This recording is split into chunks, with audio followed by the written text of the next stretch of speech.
ದಿವಸ ಭಾಗವತ ಸಾರೋದ್ಧಾರ ಮಹಾಗ್ರಂಥದಲ್ಲಿ ಒಳಗಿನ ಆಂತರ್ಯ ಏನು ಅಂತನ್ನುವುದನ್ನು ಕೆಲವು ಶಬ್ದಗಳಿಂದ ತಿಳ್ಕೊಂಡಿದ್ವಿ.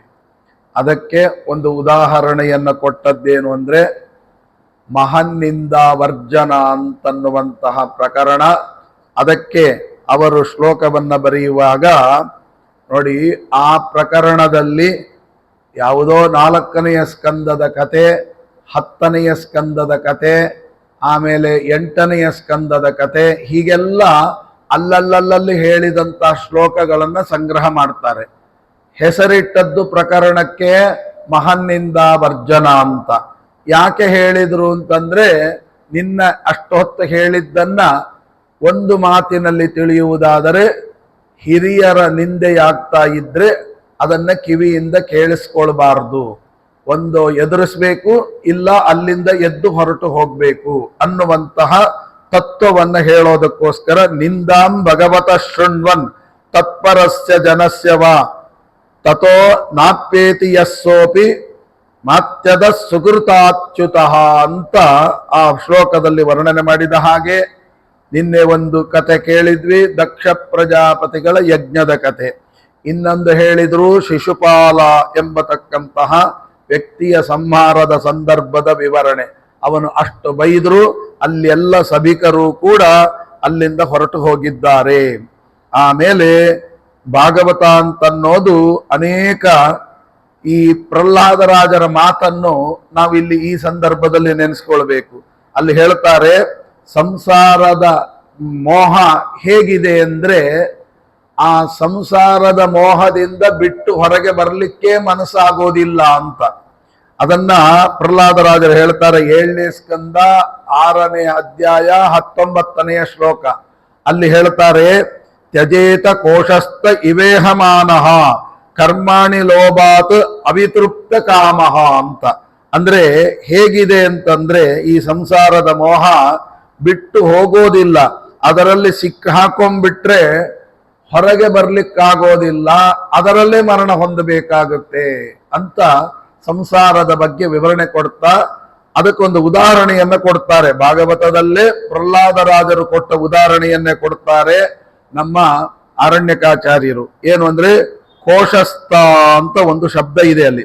ಅಂದರೆ ಹೇಗೆ ಹೊರಳುತ್ತಾನೆ ಅಂತಂದ್ರೆ ಕೋಶಸ್ಥನಂತೆ ದುಃಖ ಪಡ್ತಾನೆ ಸಂಸಾರದಲ್ಲೇ ಮುಳುಗಿದವ. ನಮಗೇನೂ ಅರ್ಥ ಆಗೋದಿಲ್ಲ ಭಾಗವತದ ಏನು ಕೋಶಸ್ಥನಂತೆ ಒದ್ದಾಡ್ತಾನೆ ಅಂತ. ಆಗ ಅವರು ಬರೀತಾರೆ, ಅದಕ್ಕೆ ಕೋಶಸ್ಥೋ ನಾಮ ಕೋಶಕಾರಿ ಕೀಟಃ ಅಂತ ತಮ್ಮ ವ್ಯಾಖ್ಯಾನದಲ್ಲೇನೆ ಅವರು ಅದ್ಭುತವಾದ ವ್ಯಾಖ್ಯಾನವನ್ನ ಕೊಟ್ಟಿದ್ದಾರೆ. ಬರೀ ಶ್ಲೋಕ ಓದಿದ್ರೆ ಅರ್ಥವೇ ಆಗೋದಿಲ್ಲ. ಏನು ಕೋಶಸ್ಥದಂತೆ ಸಂಸಾರದಲ್ಲಿ ಬದ್ಧನಾಗಬಾರ್ದು ಅಂತ. ಆಗ ಅವರು ಬರೀತಾರೆ ಕೋಶಸ್ಥೋ ನಾಮ ಕೋಶಕಾರಿ ಕೀಟಃ ಅಂತ. ಅದು ನಮಗೆ ಅರ್ಥ ಆಗೋದಿಲ್ಲ. ಆಗ ಅವರೇ ಮತ್ತೆ ಅದಕ್ಕೆ ಬರೀತಾರೆ ಕೋಶಸ್ಥಃ ಕೋಶಕಾರಿ ಕೀಟ ಇವ ಲೋಭಾದೇವ ಅವಿತೃಪ್ತ ಕಾಮಃ ಕರ್ಮಾಣಿ ಈಹಮಾನಃ ಅಂತ. ಅಂದ್ರೆ ಅರ್ಥ ಏನು ಅಂದ್ರೆ ನೋಡಿ ಎಷ್ಟು ಅದ್ಭುತವಾದ ಅರ್ಥವನ್ನು ಬರೀತಾರೆ ಅಂದ್ರೆ, ಕೋಶ ಅಂತನ್ನುವ ಶಬ್ದಕ್ಕೆ ಗೂಡು ಅಂತ ಅರ್ಥ. ಕೋಶ ಅನ್ನುವ ಶಬ್ದಕ್ಕೆ ಗೂಡು ಅಂತ ಅರ್ಥ.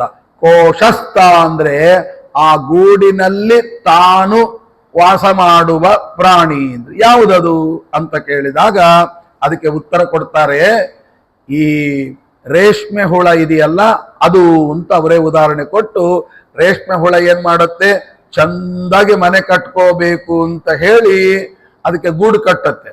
ಆ ಗೂಡು ಕಟ್ಟಿದಾಗ ತಾನೇನ್ ತಿಳ್ಕೊಳ್ತದೆ, ಯಾರು ಒಳಗೆ ಬರಬಾರ್ದು ಅಂತ ರೀತಿಯಲ್ಲಿ ನಾನು ಗೂಡು ಕಟ್ಟಿಕೊಂಡು ಸುಖವಾಗಿರ್ಬಹುದು ಅಂತ ಚೆನ್ನಾಗಿ ಗೂಡು ಕಟ್ಕೊಳ್ತದೆ. ತಾನಿಗೆ ಹೊರಗೆ ಬರ್ಲಿಕ್ಕೆ ಆಗೋದಿಲ್ಲ, ಅಂತ ಬಂಧನಕ್ಕೆ ಒಳಗಾಗುತ್ತೆ. ಕೊನೆಗೆ ಆ ಗೂಡಿನಲ್ಲೇ ತಾನು ಸತ್ತು ಹೋಗುತ್ತೆ. ಹೇಗೋ ನಾವು ಹಾಗೆ ಸಂಸಾರದಲ್ಲಿ ಮುಳುಗುತ್ತೇವೆ, ಹೊರಗೆ ಬರ್ಲಿಕ್ಕೆ ನಾನಾ ಪ್ರಯತ್ನ ಮಾಡ್ತೇವೆ, ಆದರೆ ಆಗೋದಿಲ್ಲ. ಅದರೊಳಗೆ ಬಿದ್ದು ಸಿಕ್ಕಾಕೊಂಡು ಎಂತಹದ್ದು ಅಂದ್ರೆ ಸುಖಲೋಭದಿಂದ ಕಾಮ್ಯಕರ್ಮವನ್ನ ಮಾಡ್ತಾನೆ. ಅತೃಪ್ತ ಬಯಕೆಗಳು ಇವೆಲ್ಲವೂ ಕೂಡ ಕೊನೆಗೊಂದು ಮಾತನ್ನು ಹೇಳ್ತಾರೆ 69ನೇ ಶ್ಲೋಕದಲ್ಲಿ. ಅವರು ಹೇಗೆ ಅಂದ್ರೆ ಕ್ರೀಡಾ ಮೃಗ ಪೂರುಷ ಈಶ ಗೀಯತೆ ಅಂತ ವರ್ಣನೆ ಮಾಡ್ತಾರೆ. ಹೇಗೆ ಅಂತಂದ್ರೆ ಕ್ರೀಡಾ ಮೃಗದಂತೆ. ಹೇಗೆ ಸ್ತ್ರೀಜಿತನಾದ ವ್ಯಕ್ತಿ, ಅಂದ್ರೆ ಸ್ತ್ರೀಯಿಂದ ಯಾವ ಪುರುಷನನ್ನ ಗೆಲ್ಲಲ್ಪಡ್ತಾಳೋ ಆ ವ್ಯಕ್ತಿ ಅಂತ, ಅಂದ್ರೆ ಅವಳು ಹೇಳಿದ ಹಾಗೆ ಕೇಳಿಕೊಂಡಿರುವವ ಅಂತರ್ಥ. ಅವ ಈಶಗೀಯತೆ, ಹೇಗೆ ಅವಳ ಕೈಯಾಟದ ಕೋತಿಯಂತೆ ಕುಣಿತಾನೆ ಹಾಗೆ ಈ ಸಂಸಾರ ಬಂಧನದಲ್ಲಿ ಮುಳುಗುತ್ತಾನೆ ಅಂತನ್ನುವ ಅದ್ಭುತವಾದ ಅರ್ಥವನ್ನು ಕೊಡ್ತಾರೆ ಇಲ್ಲಿ. ಆಮೇಲೆ ಮತ್ತೊಂದು ಉದಾಹರಣೆಯನ್ನು ಕೊಡ್ತಾರೆ ಈ ಒಂದು ಪ್ರಕರಣಕ್ಕೆ. ಯಾರದು ನೋಡಿ, 8ನೇ ಸ್ಕಂದ ಕೊಟ್ಟೋದ್ರು. ಯಾವುದದು? ಸೌಭರಿಯ ವಿಚಾರವನ್ನ ಹೇಳ್ತಾರೆ. ಈ ಸೌಭರಿಯ ವಿಚಾರ ನಮ್ಗೆ ಗೊತ್ತಿದೆ. ಅದನ್ನೇನು ಹೇಳೋದು? ಏನೋ ಅರ್ಘ್ಯ ಕೊಡ್ಲಿಕ್ಕೆ ಹೋದ್ರು, ಮೀನುಗಳು ನೋಡ್ತಾ ಇದ್ವು. ಆ ಮೀನುಗಳು ಮೈಥುನ ಭಾವದಿಂದ ಹೊಂದಿದ್ದನ್ನ ನೋಡಿ ತಾನೂ ಮದುವೆ ಮಾಡ್ಕೋಬೇಕು ಅಂತ ಹೋದ್ರು. ತಾನು ಮದುವೆ ಮಾಡ್ಕೋಬೇಕು ಅಂತ ಹೋದಾಗ ಮತ್ತೆ ಮಾಂಧಾತ ರಾಜನ ಹತ್ರ ಬರ್ತಾರೆ. 50 ಜನ ಹೆಣ್ಣು ಮಕ್ಕಳು ಇರ್ತಾರೆ. ನೋಡಪ್ಪ, ಈ ಮುದುಕನಿಗೆ ಯಾರು ಕೊಡ್ತಾರೆ ಅಂತ ಮನಸ್ಸಿನಲ್ಲಿ ಅನ್ಕೊಂಡು ಒಳಗೋಗಿ ಕೇಳು ಅಂತಂತಾರೆ. ಒಳಗೋಗಿ ಕೇಳ್ತಾನೆ. 50 ಜನರು ನಾನು ಮದುವೆ ಮಾಡ್ಕೊಂತೀನಿ. ಯಾಕೆ? ಇವರು ಸುಂದರ ಯುವಕ ರೂಪವನ್ನ ಧಾರಣೆ ಮಾಡಿಕೊಂಡು ಒಳಗೆ ಹೋಗಿರ್ತಾರೆ, ನಾವು ಮಾಡ್ಕೊಂತೀವಿ ಅಂದಾಗ ಮರು ಮಾತಾಡದೆ 50 ಜನರು ಕೊಟ್ಟು ಮದುವೆ ಮಾಡ್ತಾನೆ. ಅದರೊಳಗೆ ಅವರು 50 ಜನರ ಜೊತೆಗೆ ತಾನು ಸುಖದಿಂದ ಸಂಸಾರವನ್ನ ಮಾಡ್ತಾರೆ ಅಂತ ಭಾಗವತ ಹೇಳ್ತು. ಮಹಾನಿಂದಾವರ್ಜನಕ್ಕೂ ಇದಕ್ಕೂ ಏನ್ ಸಂಬಂಧ, ಯಾಕೆ ಅಂತ ಗೊತ್ತಾಗೋದಿಲ್ಲ. ಆಗ ಅವರು ಬರೀತಾರೆ.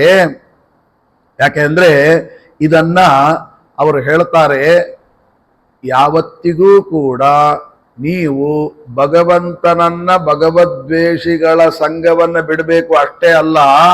ನಾವೇನ್ ತಿಳ್ಕೊಂಡಿದ್ವಿ, ಯಾರೋ ದೊಡ್ಡವರಿಗೆ ಅವಮಾನ ಮಾಡಿದ್ರೆ ಮಾತ್ರ ಬಿಟ್ಟು ಹೋಗ್ಬೇಕು ಅಂತ ಅಲ್ಲ.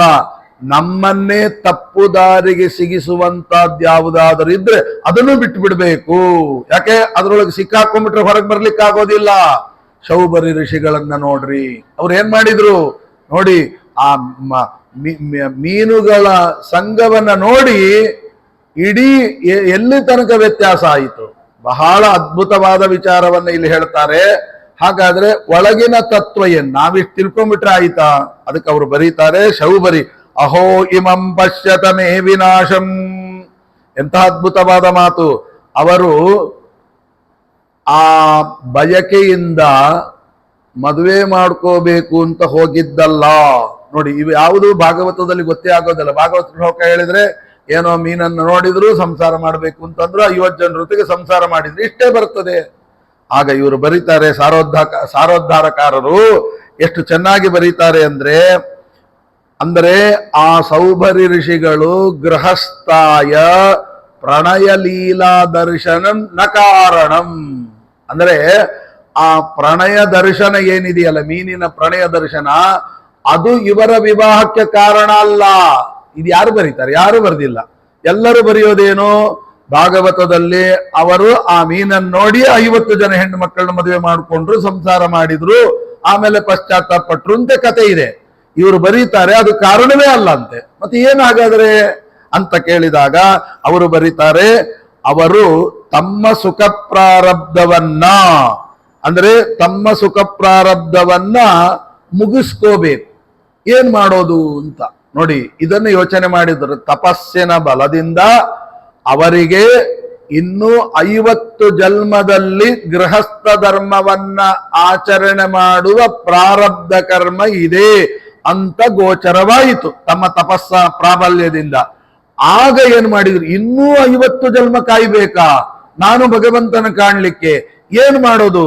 ಈ ಯಾವ 50 ಜನ್ಮದ ಗೃಹಸ್ಥ ಧರ್ಮದ ಪ್ರಾರಬ್ಧ ಕರ್ಮವನ್ನ ಒಂದೇ ಜನ್ಮದಲ್ಲಿ ಮುಗಿಸಿ ಬಿಡಬೇಕು. ಹೇಗೆ ಮಾಡ್ಲಿ ಅಂತ ಯೋಚನೆ ಮಾಡುವಾಗ ಈ ಮತ್ಸ್ಯದ ಪ್ರಣಯ ದರ್ಶನವಾಯಿತು. ಆಗ ಏನಂದ್ರು? ಹೇಗಾದ್ರೂ ಈ ಮತ್ಸ್ಯ ಪ್ರಣಯ ದರ್ಶನ ಮಾಡಿ ಅವರ ಮನಸ್ಸು ವಿಕಾರ ಆಗ್ಲಿಲ್ಲ. ಬಹಳ ಮುಖ್ಯವಾದದ್ದು ಏನ್ರಿ, ಅಷ್ಟು ವರ್ಷ ತಪಸ್ ಮಾಡಿ ಇಷ್ಟು ಸಣ್ಣ ವಿಷಯ ಏನ್ ದಿನ ಅರ್ಘ್ಯ ಕೊಡ್ಲಿಲ್ವಾ? ಯಾವತ್ತು ಮೀನನ್ನೇ ನೋಡ್ಲಿಲ್ವಾ? ಮತ್ತೆ ಯಾಕೆ ಹಾಗಾಯಿತು ಅಂದ್ರೆ, ಯಾವಾಗ ಅವರು ಒಳಗಿಂದ ಚಿಂತನೆ ಮಾಡಿದ್ರು 50 ಜನ್ಮದ ಪ್ರಾರಬ್ಧ ಕರ್ಮವನ್ನ ಮುಗಿಸ್ಕೋಬೇಕು ಅಂತ, ಆಗ ಅವರ ಕಣ್ಣಿಗೆ ಬಿದ್ದದ್ದು ಮೀನು. ಆ ಮೀನು ಹೇಳತ್ತಂತೆ ಏನು ಅಂತ ನೋಡಿ. ಅದ್ಭುತವಾದ ಮಾತು. ಇದನ್ನು ಇನ್ನೂ ಅರ್ಥ ಆಗಬೇಕಾದ್ರೆ ಭಾಗವತ್ ತಾತ್ಪರ್ಯ ಓದ್ಬೇಕು, ಆವಾಗ ಅರ್ಥ ಆಗುತ್ತೆ. ಭಾಗವತ್ ತಾತ್ಪರ್ಯದಲ್ಲಿ ಒಂದು ಪ್ರಸಂಗ ಬರುತ್ತೆ. ಮೊದಲನೇ ಸ್ಕಂದದಲ್ಲಿ 22 ಭಗವದ್ರೂಪಗಳ ವಿವರಣೆ ಬರುತ್ತೆ. ನಾವೇನ್ ಮಾಡಿಬಿಡ್ತೀವಿ, ಜಗೃಹೇ ಪೌರುಷಂ ರೂಪಂ ಅಂತೆಲ್ಲ ಬರುತ್ತೆ, ಒಂದೊಂದು ಅವತಾರ ತಾಳಿದ, ಇಂತಿಂತ ಅವತಾರ ಅಂತ ಅಷ್ಟು ಮುಗಿಸಿ ಬಿಡ್ತೇವೆ. ಅಷ್ಟಕ್ಕೆ ಮುಗಿಯೋದು ಭಾಗವತವೇ ಅಲ್ಲ, ಒಳಗಡೆ ಹೋಗ್ಬೇಕು. ಇಡೀ ಭಾಗವತವೇ ಹಾಗಿದೆ. ನೀವು ಆ ರೀತಿಯಾಗಿ ಭಾಗವತವನ್ನ ಕೇಳಿದ್ರೆ ಇಡೀ ಆಯುಷ್ಯ ಸಾಕಾಗೋದಿಲ್ಲ, ಹಾಗಿದೆ. ಹೇಗೆ? ಹಾಗಾದ್ರೆ ಆ ಭಗವದ್ರೂಪದ ವರ್ಣನೆ ಯಾಕೆ ಬಂತು ಅಂತ ಹಿನ್ನೆಲೆ ನೋಡಿದಾಗ ವ್ಯಾಖ್ಯಾನಕಾರರು ಹೇಳ್ತಾರೆ, ಇವತ್ತು ಭಗವನ್ನಾಮ ಸ್ಮರಣೆ ಎಲ್ಲ ಆಪತ್ತಿಗೂ ಪರಿಹಾರ ಅದು ನಮ್ಗೆ ಗೊತ್ತು. ಅಂದ್ರೆ ಎಂತ ಆಪತ್ತಿದ್ರೂ ಭಗವನ್ನಾಮ ಸ್ಮರಣೆ ಮಾಡಿದ್ರೆ ಪರಿಹಾರ ಆಗುತ್ತೆ. ಇಲ್ಲೇ ನಾವು ದಾರಿ ತಪ್ಪೋದು, ಇದೇ ದಾರಿ ತಪ್ಪೋದು. ಯಾಕೆ ಅಂತ ಪ್ರಶ್ನೆ. ಈಗ ನೋಡಿ, ಉದಾಹರಣೆ ಕೊಡ್ತೆ, ನಿಮ್ಗೆ ಅರ್ಥ ಆಗುತ್ತೆ. ಮೆಡಿಕಲ್ ಶಾಪ್ನಲ್ಲಿ ಬೋರ್ಡ್ ಹಾಕಿರ್ತಾರೆ, ನಿಮ್ಮ ಎಲ್ಲ ರೋಗಗಳಿಗೂ ಮಾತ್ರೆ ಸಿಗುತ್ತದೆ ಅಂತ ಬರೆದಿರ್ತಾರೆ. ಹಾಗಾದ್ರೆ ಇದ್ರಲ್ಲಿ ಏನಿದೆ? ಎಲ್ಲ ಮಾತ್ರೆಗಳೇ. ಯಾವುದಕ್ಕೆ? ರೋಗ ಪರಿಹಾರಕ್ಕೆ. ಹಾಗಾದ್ರೆ ನನಗೊಂದು ರೋಗ ಇದೆ, ನಾನೇನ್ ಮಾಡ್ತೇನೆ, ಯಾವುದೋ ಒಂದು ಮಾತ್ರೆ ತಗೊಂಡ್ರೆ ಎಲ್ಲ ಸೈಡ್ ಎಫೆಕ್ಟ್ ಆಗಿ ಇಲ್ಲದೆ ಇದ್ದದ್ದು ಅನಾಹುತಗಳೆಲ್ಲ ಉಂಟಾಗುತ್ತೆ. ಅಲ್ರಿ, ನೀವು ಹಾಕಿದಿರಲ್ಲ ರೋಗ ನಿವಾರಕ ಮಾತ್ರೆಗಳು ಅಂತ ಹಾಕಿದಿರಲ್ಲ, ಅದು ಕಾಮನ್ ವರ್ಡ್ ಅಷ್ಟೇ. ಮತ್ತೇನ್ ಮಾಡ್ಬೇಕು? ಇಂತಿಂತ ರೋಗಕ್ಕೆ ಇಂತಿಂತ ಮಾತ್ರೆ ಅಂತಿದೆ, ಅದನ್ನ ತಿಳ್ಕೊಳ್ಬೇಕು. ಯಾವುದೋ ರೋಗಕ್ಕೆ ಯಾವುದೋ ಮಾತ್ರೆ ತಿನ್ನೋದಲ್ಲ ಅಂತ ಮತ್ತೆ ಅಲ್ಲಿಗೆ ಡೀಟೇಲ್ ಆಗಿ ಮಾತಾಡ್ತಾರೆ ಅಲ್ವಾ? ಹಾಗೆ ಇಲ್ಲಿ ಹೇಳ್ತಾರೆ, ಇಷ್ಟು ಭಗವದ್ರೂಪಗಳನ್ನ ಎಲ್ಲಾ ಆಪತ್ತುಗಳನ್ನು ಪರಿಹಾರ ಮಾಡುತ್ತೆ ಈ ನಾಮಗಳು. ಅಂದ್ರೆ ಯಾವ್ದ್ಯಾವ್ದೋ ನಾಮಗಳನ್ನು ಯಾವ್ದ್ಯಾವ್ದಕ್ಕೂ ಉಪಯೋಗಿಸಬಾರದು. ಮತ್ತೆ ಏನ್ ಮಾಡ್ಬೇಕು? ಇಂತಿಂತ ರೋಗಕ್ಕೆ ಇಂತಿಂತ ಮಾತ್ರೆ ಅಂತ ಇದ್ದ ಹಾಗೆ ಒಂದೊಂದು ಸಂದರ್ಭಕ್ಕೆ ಒಂದೊಂದು ನಾಮಗಳನ್ನು ಹೇಳ್ತಾರೆ. ಈಗ ನೋಡಿ, ಸಂಸಾರದಲ್ಲಿ ಬಂಧಿತನಾಗಿದ್ದಾನೆ, ಆ ಸಂಸಾರ ಬಂಧನದಿಂದ ಬಿಡುಗಡೆ ಆಗ್ತಾ ಇಲ್ಲ. ಏನಾಗ್ತಾ ಇದೆ? ಸಂಸಾರದೊಳಗೆ ಮುಳುಗಿ ಎಲ್ಲವೂ ನನ್ನಿಂದಲೇ ನಡೀತಾ ಇದೆ. ನಾನಿದ್ರೆ ನನ್ನ ಹೆಂಡತಿಗೆ ಬಾಳು, ನಾನು ಇಲ್ದಿದ್ರೆ ಮಗ ಬದುಕೋದಿಲ್ಲ, ಇವತ್ತು ನಾನ್ ದುಡಿಯದಿದ್ರೆ ಈ ಸಂಸಾರ ನಡಿಲಿಕ್ಕೆ ಸಾಧ್ಯ ಇಲ್ಲ, ಎಲ್ಲವೂ ನನ್ನಿಂದಲೇ ಅಂತ ಭ್ರಮೆಯನ್ನ ಹುಟ್ಟಿಸೋದು ಈ ಸಂಸಾರ. ಈಗ ಆ ಸಂಸಾರದಲ್ಲಿ ಮುಳುಗಿದವನಿಗೆ ಭ್ರಮೆ ಹೋಗಬೇಕು, ನನ್ನಿಂದಲೇ ಇದೆಲ್ಲ ನಡೀತಾ ಇದೆ ಅಂತ ಒಂದು ಮದ ಇದೆ ನೋಡಿ. ಈ ಮದ ಏನ್ ಮಾಡುತ್ತೆ ಅಂದ್ರೆ ಮತ್ತೆ ಮತ್ತೆ ಮತ್ತೆ ಮತ್ತೆ ಅವನನ್ನ ಸಂಸಾರದಲ್ಲಿ ಮುಳುಗಿಸ್ತದೆ. ಈಗ ಏನ್ ಮಾಡ್ಬೇಕು? ಆ ಸಂಸಾರ ಬಂಧನದಿಂದ ಬಿಡುಗಡೆಯನ್ನು ಹೊಂದಬೇಕಾದ್ರೆ ಏನ್ ಮಾಡ್ಬೇಕು? ಆ ಮದ ಹೋಗ್ಬೇಕು. ಹೌದಾ? ಹಾಗಾದ್ರೆ ಏನ್ ಮಾಡ್ಬೇಕು ನೋಡಿ, ಇದನ್ನ 8ನೆಯ ಸ್ಕಂದ ಭಾಗವತದೊಳಗೆ ಹೇಳುವಾಗ ನಾರಾಯಣ ವರ್ಮದ ವಿಚಾರವನ್ನು ಹೇಳ್ತಾರೆ. 6ನೇ ಸ್ಕಂದದಲ್ಲಿ ಈ ನಾರಾಯಣ ವರ್ಮದ ವಿಚಾರವನ್ನು ಹೇಳುವಾಗ ಯಾವ ಯಾವ ನಾಮವನ್ನ ಯಾವಾಗ ಜಪಿಸ್ಬೇಕು ಅದನ್ನ ಇಟ್ಟುಕೊಂಡ್ರೆ ಇದು ಅರ್ಥ ಆಗುತ್ತೆ. ಈಗ ಉದಾಹರಣೆಗೆ ಹೇಳಬೇಕಾದ್ರೆ, ನೀವು ನಾರಾಯಣ ವರ್ಮ ಸಾಕಷ್ಟು ಬಾರಿ ಪಾರಾಯಣ ಮಾಡಿದ್ದೀರಿ, ವಾದಿರಾಜರು ಹೇಳಿದ್ದನ್ನು ಹೇಳಿದ್ದೀರಿ. ಏನಂತ ಇದೆ? ಜಲೇ ರಕ್ಷತು ಮತ್ಸ್ಯಮೂರ್ತಿ. ಹೌದಾ? ಯಾದೋ ಗಣೇಭ್ಯ ವರುಣಶ್ಯ ಪಾಶಾತ್. ಏನು? ನೀರಿನಲ್ಲಿದ್ದಾಗ ಮತ್ಸ್ಯ ರೂಪನಾದ ಪರಮಾತ್ಮನನ್ನ ಚಿಂತನೆ ಮಾಡಿ. ಹೌದಾ? ಆಮೇಲೆ ಮಾರ್ಗದಲ್ಲಿ ನಡೀತಾ ಇರುವಾಗ ವಾಮನೋ ವಟು ಅಂದ್ರೆ ವಟುವಾಗಿರತಕ್ಕಂಥ ವಾಮನ ಕಾಪಾಡ್ಲಿ. ಸರಿ. ಖೇ ಅವತು ತ್ರಿವಿಕ್ರಮ. ಆಕಾಶದಲ್ಲಿ ಹೋದ್ರೆ ತ್ರಿವಿಕ್ರಮನ ಚಿಂತನೆ ಮಾಡಿ. ಕೇಳಿದ್ವಿ, ಖುಷಿ ಆಯಿತು. ಏನು ಒಳಗಿನ ತತ್ವ? ಹಾಗಾದ್ರೆ ನಾವು ಈ ಯಾವ ನಾರಾಯಣ ವರ್ಮದ ನಾಮವನ್ನು ಜಪ ಮಾಡ್ಲಿಕ್ಕೆ ಇಲ್ವಾ? ಯಾಕೆ? ಅವ್ರು ಹೇಳಿದ್ದಾರೆ ನೀರಿನಲ್ಲಿ ಮತ್ಸ್ಯ ರೂಪನಾದ ಪರಮಾತ್ಮ ಅಂತ. ನಾವು ನೀರಿಗೆ ಇಳಿಯೋದೇ ಇಲ್ರಿ, ನಾವು ದಿನ ಬಾತ್ರೂಮ್ನಲ್ಲೇ ಸ್ನಾನ ಮಾಡ್ತೇವೆ. ಯಾವಾಗೋ ಅಮಾವಾಸ್ಯೆ ಹುಣ್ಣಿಮೆಗೂ ಒಂದಿನ ಯಾವಾಗ ಹೋದ್ರೆ ಏನೋ ಒಂದು ತಿಂಗಳಿಗೋ ವರ್ಷಕ್ಕೋ ಒಮ್ಮೆ ನದಿಗೆ ಹೋಗ್ತೇವೆ, ಆಗ ಈ ನೆನಪೇ ಬರಲ್ಲ. ಒಟ್ಟಲ್ಲಿ ನಮ್ಮ ಲೈಫ್ ನಲ್ಲಿ ಮತ್ಸ್ಯ ರೂಪನಾದ ಪರಮಾತ್ಮನ ಚಿಂತನೆ ಇಲ್ಲ. ಇನ್ನ ಖೇಯವತ್ತು ಆಕಾಶದಲ್ಲಿ ಹೋದಾಗ ತ್ರಿವಿಕ್ರಮನ ಚಿಂತನೆ ಅಂದ್ರೆ ವಿಮಾನ ಹತ್ತಿದಾಗ. ನಾವು ಲೈಫ್ ನಲ್ಲೇ ವಿಮಾನ ಹತ್ತಲ್ಲಪ್ಪ, ನಮಗದು ಮಡಿಗೆ ಬರಲ್ಲ. ಹಾಗಾದ್ರೆ ನಾವೇನ್ ಮಾಡ್ಬೇಕು? ಹಂಗಾರೆ ನಮಗೆ ತ್ರಿವಿಕ್ರಮನಿಗೂ ನಮಗೂ ಲಂಟೆ ಇಲ್ಲ. ಹಾಗಾದ್ರೆ ಯಾಕಂದ್ರೆ ಆಕಾಶಕ್ಕೆ ಹೋದರೆ ತಾನೆ ತ್ರಿವಿಕ್ರಮ, ನಾವೇನ್ ಮಾಡ್ಬೇಕು ಅಂತ ಹೀಗೆಲ್ಲ ಪ್ರಶ್ನೆ ಬಂದಾಗ ಆಗ ಅಲ್ಲಿ ಉತ್ತರ ಕೊಡ್ತಾರೆ. ನೀರಿನಲ್ಲಿ ಅಂತಂದ್ರೆ ನಿತ್ಯದಲ್ಲೂ ನೀರು. ಎಲ್ಲಿ ನೀರಿನಲ್ಲಿ ನಿತ್ಯದಲ್ಲಿ? ಅದಕ್ಕೆ ಹೇಳ್ತಾರೆ ಅಲ್ಲಿ, ಕುರುವನ್ನೇವೇಹ ಕರ್ಮಾಣಿ ಜಿಜೀವಿಷೇಚ್ಛತಂ ಸಮಾಹ ಏವಂ ತ್ವಯಿ ನಾಣ್ಯತೆ ತೋಸ್ತಿ ನ ಕರ್ಮ ಲಿಪ್ಯತೆ ನರೇ ಅಂತ ಈಶಾವಾಸ್ಯೋಪನಿಷತ್ತು. ಅದಕ್ಕೆ ವ್ಯಾಖ್ಯಾನ ಮಾಡುವಾಗ ಅಲ್ಲಿ ಬರೀತಾರೆ, ನಾವು ಈ ಸಂಸಾರ ಬಂಧನದಲ್ಲಿ ಮುಳುಗಿದ್ದೇವಲ್ಲ, ಇದೇ ದೊಡ್ಡ ನೀರು ಅಂತ ಬರೆದಿದ್ದಾರೆ. ನೀರು ಅಂದ್ರೆ ಯಾವುದು? ಈ ಸಂಸಾರ. ನೀರಿನಲ್ಲಿ ಮುಳುಗಿದಾಗ ಅಂದ್ರೆ ಸಂಸಾರದಲ್ಲಿ ಮುಳುಗಿದಾಗ ಅಲ್ಲಿ ಏನು ಬರುತ್ತೆ? ನನ್ನಿಂದಲೇ ಅಂತ ಬರ್ತದೆ. ಏನು? ನನ್ನಿಂದಲೇ ಈ ಸಂಸಾರ ನಡೀತಾ ಇದೆ ಅನ್ನುವುದು. ಅದಕ್ಕೇನು? ನನ್ನಿಂದಲೇ ನಡೀತಾ ಇದೆ, ನನ್ನಿಂದಲೇ ನನ್ನ ಹೆಂಡತಿ, ನನ್ನಿಂದಲೇ ನನ್ನ ಮಗ, ನನ್ನಿಂದಲೇ ಆಳುಗಳು. ಅದು ಏನು ಗೊತ್ತಾ? ಮದ. ಈಗೇನ್ ಮಾಡ್ಬೇಕು? ಈ ಮದ ಹೋಗ್ಬೇಕಾದ್ರೆ ನೀರಿನಲ್ಲಿ ಇಳಿದಾಗ ಯಾರನ್ನ ಚಿಂತನೆ ಮಾಡ್ಬೇಕು ಅಂತಲ್ಲಿ ಹೇಳಿದ್ರು? ಮತ್ಸ್ಯರೂಪನಾದ ಪರಮಾತ್ಮನ ಚಿಂತನೆ ಮಾಡಿ ಅಂದ್ರು. ಹೌದು, ಮತ್ಸ್ಯರೂಪನಿಗೂ ಈ ಸಂಸಾರದ ನಾನು ಎಂಬುದು ಹೋಗೋದು ಏನ್ ಸಂಬಂಧ? ಮದ. ಹಾಗಾದ್ರೆ ಮತ್ಸ್ಯನಿಗೆ ಮತ್ಸ್ಯ ಅಂತ ಹೆಸರು ಯಾಕೆ ಬಂತು ಗೊತ್ತಾ? ದೇವರು ಯಾಕೆ ಮತ್ಸ್ಯ ಅಂತ ಇಟ್ಕೊಂಡ ಗೊತ್ತಾ? ಮದಂ ಸ್ಯತೀತಿ ಮತ್ಸ್ಯ ಅಂದ್ರು. ನೋಡಿ, ಈ ಅರ್ಥ ಇಲ್ಲಿ ಬರೆಯದಿದ್ರೆ ನಮ್ಗೆ ಅದೆಲ್ಲ ಅರ್ಥ ಆಗುತ್ತೆ. ಮದಂ ಸ್ಯತಿ, ಯಾವ ಮದ? ಸಂಸಾರದಲ್ಲಿ ನನ್ನಿಂದಲೇ ಎಲ್ಲವೂ ನಡೀತದೆ ಎಂಬ ಮದ. ಅದನ್ನ ಸತಿ ಹೋಗಲಾಡಿಸುವವ ಯಾರೋ ಅವನು ಮತ್ಸ್ಯ. ಅಂತ ಸಂಸಾರದ ಬಂಧನದಲ್ಲಿ ಮುಳುಗಿದಾಗ ಯಾರು ಚಿಂತನೆ ಮಾಡ್ತಾರೆ ಅವರಿಗೆ ಈ ಸಂಸಾರ ಬಂಧನ ನಿವೃತ್ತಿಯಾಗತ್ತೆ ಅಂತಂದ್ರು. ಹಾಗಾದ್ರೆ ನೀರಿನಲ್ಲಿ ಮುಳುಗಿದಾಗ ಮತ್ಸ್ಯ ಅನ್ನುವ ಶಬ್ದಕ್ಕೆ ಅಷ್ಟರ್ಥ. ಹಾಗೇನೆ ಆಕಾಶದಲ್ಲಿ ತ್ರಿವಿಕ್ರಮ ಅಂದ್ರು. ಆಕಾಶದಲ್ಲಿ ನಾವು ವಿಮಾನನೇ ಹತ್ತಲ್ರಿ, ಹಾಗಾದ್ರೆ ಗತಿ ಏನು? ಹಂಗಾರೆ ನಮಗೂ ತ್ರಿವಿಕ್ರಮನ ಸಂಬಂಧ ಇಲ್ವಾ? ಇದೆ, ನಿತ್ಯದಲ್ಲೂ ಇದೆ. ಯಾಕೆ ಹೇಳಿ? ಯಾಕೆ ಅಂದ್ರೆ ಇವತ್ತು ಯಾರಾದ್ರೂ ಒಬ್ರು ನಮ್ಮನ್ನ ಬಂದು ಹೊಗಳ್ತಾರೆ, ಆಚಾರ್ಯ ಎಷ್ಟು ಚೆನ್ನಾಗಿ ಉಪನ್ಯಾಸ ಮಾಡಿದ್ರೆ, ಈ ತರ ಇಲ್ಲಿ ತನಕ ಯಾರು ಹೇಳಲೇ ಇಲ್ಲ ಅಂತ.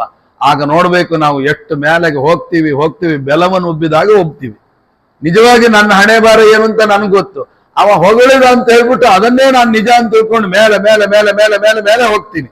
ಇದು ದೊಡ್ಡ ಆಪತ್ತು. ಯಾವಾಗ ನೆಗೆದು ಬೀಳ್ತೇವೆ ಗೊತ್ತಿಲ್ಲ. ಆಗ ಏನ್ ಮಾಡ್ಬೇಕು? ಅದಕ್ಕೆ ಮೊದಲೇ ಹೇಳಿಬಿಡ್ತು ಭಾಗವತ. ನೀವು ಆಕಾಶದಲ್ಲಿ ಹೋದ್ರಾ ಅಂದ್ರೆ ಹೊಗಳಿದಾಗ ನೀವು ಮೇಲೆ ಮೇಲೆ ಹೋದ್ರಾ, ಆಕಾಶದಲ್ಲಿ ತ್ರಿವಿಕ್ರಮ ಅಂತ ಚಿಂತನೆ ಮಾಡಿ ಮತ್ತೆ ಕೆಳಗೆ ನಾವ್ ಯಾರು ಅನ್ನೋ ಪರಿಕಲ್ಪನೆಯನ್ನು ನಮಗೆ ತಿಳಿಸಿ, ನೀನ್ ಅಲ್ಲಿ ಅವನಲ್ಲ ಕೆಳಗಿನವನಂತ ಅಲ್ಲಿಂದ ತಳ್ಳುತ್ತಾನೆ ದೇವರು. ಯಾರೋ ತಳ್ಳೋದಕ್ಕಿಂತ ನಮ್ ದೇವರೇ ವಾಪಸ್ ಕರ್ಕೊಂಬಂದ್ರೆ ಅದು ತ್ರಿವಿಕ್ರಮ ರೂಪನಾದ ಪರಮಾತ್ಮ. ಹೀಗೆ ಆಯಾಯ ಸಂದರ್ಭಕ್ಕೆ ತಕ್ಕಂತೆ ಆಯಾಯ ನಾಮಗಳನ್ನ ಜಪ ಮಾಡಬೇಕು. ಅದು ಜ್ಞಾನಿಗಳಿಂದ ಮಾತ್ರ ಸಾಧ್ಯ ಅನ್ನೋದು ತತ್ವ. ಹಾಗೇನೆ ಈಗ ನೋಡಿ, ಇಂದ್ರಿಯ ನಿಗ್ರಹವೇ ಇರೋಲ್ಲ. ನಿಮ್ಗೆ ಒಂದು ಉದಾಹರಣೆ ಕೊಟ್ಟು ಹೇಳಿಬಿಡ್ತೇನೆ, ಈ ಭಾಗವತದ ಅರ್ಥವನ್ನು ಎಲ್ಲೆಲ್ಲ ಹಾಕಿದ್ದಾರೆ ಅಂತ. ನಿಮಗೆ ಶ್ರೀನಿವಾಸ ಕಲ್ಯಾಣದ ಕತೆ ಕೇಳಿದ್ದೀರಿ. ಆ ಕಲ್ಯಾಣದ ಕಥೆಯಲ್ಲಿ ಒಂದು ಘಟ್ಟ ಹೇಳ್ತೇನೆ. ನಾನು ಕತೆ ಹೇಳಲಿಕ್ಕೆ ಹೊರಟಿಲ್ಲ, ಅದಕ್ಕೋಸ್ಕರ ತತ್ವ ಹೇಗೆ ನಾವು ಆರಿಸಬೇಕು. ಕತೆ ಕೇಳೋದು ದೊಡ್ಡದಲ್ಲ, ಅದನ್ನ ನಾವು ಅಡಾಪ್ಟ್ ಮಾಡ್ಕೋಬೇಕು, ನಮ್ಮ ಲೈಫ್ನಲ್ಲಿ ಅದನ್ನ ಅಳವಡಿಸ್ಕೊಳ್ಬೇಕು. ಆಗಲೇ ಪುರಾಣ ಕೇಳಿದ್ದು ಸಾರ್ಥಕ. ಇಲ್ದಿದ್ರೆ ಸುಮ್ಮನೆ ಶ್ರುತಮ್ಮರತಿ ಪಾಪಾನ ಏನು ಉಪಯೋಗ ಇಲ್ಲ. ಹಾಗಾದ್ರೆ ಇಲ್ಲಿ ಒಂದು ಮಾತು ಬರುತ್ತೆ ಶ್ರೀನಿವಾಸ ಕಲ್ಯಾಣದಲ್ಲಿ. ಆ ಶ್ರೀನಿವಾಸ ಪದ್ಮಾವತಿಯನ್ನ ಮೊದಲಿಗೆ ಭೇಟಿಯಾದಾಗ, ಕಥೆಯೆಲ್ಲ ಗೊತ್ತಿದೆ, ಆದ್ದರಿಂದ ಅನೇಕ ಮಾತುಗಳಾಗತ್ತೆ, ಕಲ್ಲು ಹೊಡಿತಾರೆ, ಎಲ್ಲ ಆಗುತ್ತೆ.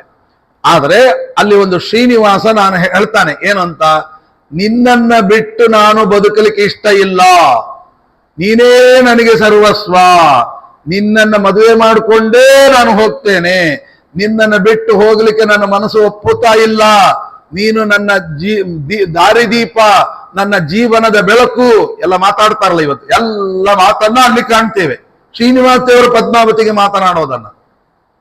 ಇದು ಕತೆ ನೀವು ಕೇಳಿದ್ದೀರಿ.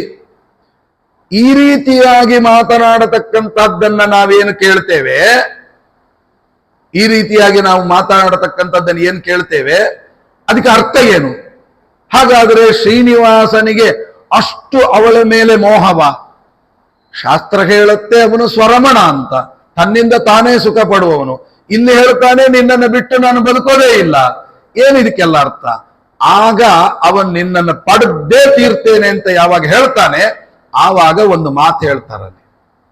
ಶ್ರೀ ಪದ್ಮಾವತಿ ಹೇಳ್ತಾಳೆ, ಅವಾಚ್ಯಂಬದಸೆ ಮೂಢ ಜೀವನ ಹೆಚ್ಚಾನ ವಿದ್ಯತೆ. ಎಂಥ ಮಾತು!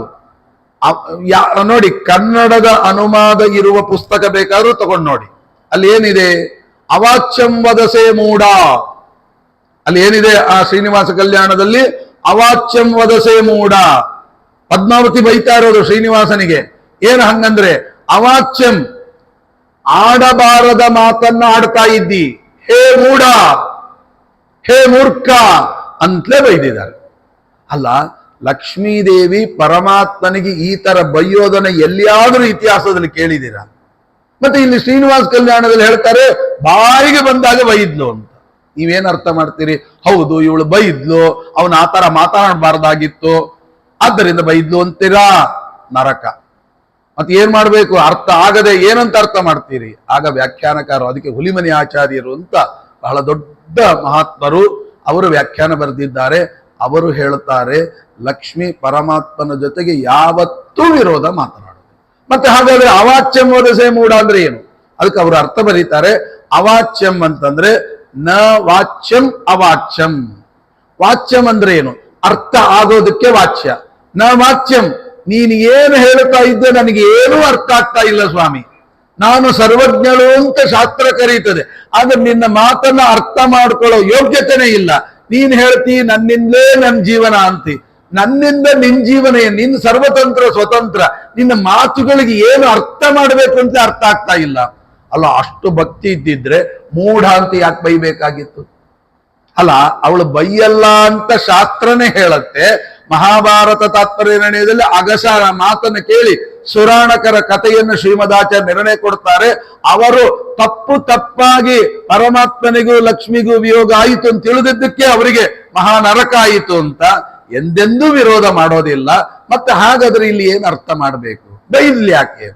ಖಂಡಿತ ಬೈದಿಲ್ಲ ಅಂತ ವ್ಯಾಖ್ಯಾನ. ಅದ್ ಏನ್ ಬೈದ್ರು? ಮೂಢ ಅಂತ ಉಂಟಲ್ವಾ? ಮೂಢ ಅಂದ್ರೆ ಏನ್ ಅರ್ಥ ಗೊತ್ತಾ? ಇವನ್ ಏನ್ ಹೇಳ್ತಾ ಇದ್ದಾನೆ?